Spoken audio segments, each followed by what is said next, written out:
สวัสดีค่ะวันนี้พัชชาจะพาพี่น้องมาจิกดอกไม้ร้อยนะคะอันนี้คือจิกแล้วนะคะตัวนี้นี่ค่ะเวลาจิกกะให้ตัดก้น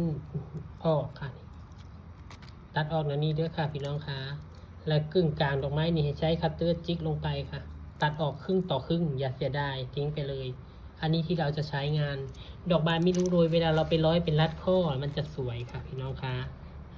ตัดออกตรงฟันนี่ตัดออกเยอะๆเลยหลังจากนั้นก็จิกตรงกลางค่ะครึ่งต่อครึ่งดอกเลยค่ะนี่ค่ะพอได้แบบนี้เสร็จเรียบร้อยต่อไปก็จะพามาร้อยเวลาร้อยเฮากับห้อยคว่ำลงเลยค่ะพี่น้องคะ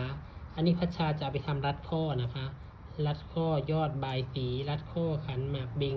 ได้บทเลยค่ะพี่น้องคะอยู่ที่เราเลยเวลาเราเห็นแบบนี้เวลาเราร้อยมันจะเข้ากันบางคนอาจจะไม่รู้เทคนิคเป็นเทคนิคง่ายๆเห็นบ่มันจะเข้ากันเป็นอันเดียวเลยถ้าอยากได้สีก็ย้อมเอานะคะพี่น้องคะล่าสุดมีคนโทรมาถามซื้อสี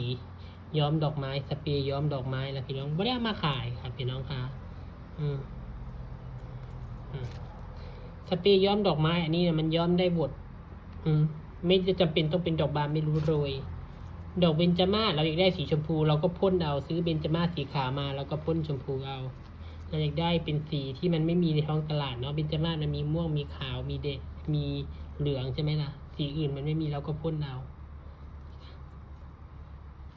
ห้อยเสร็จเรียบร้อยทำมามัดเห็นปะคะมันจะเข้ากันเป็นอันเดียวเลยค่ะเนี่ยบางคนยังไม่รู้จักเทคนิคนะคะพี่น้องคะมันจะกลมกลืนเข้ากันเป็นมาลัยไปเลยมันจะบ่เป็นข้อเป็นดอกนะคะ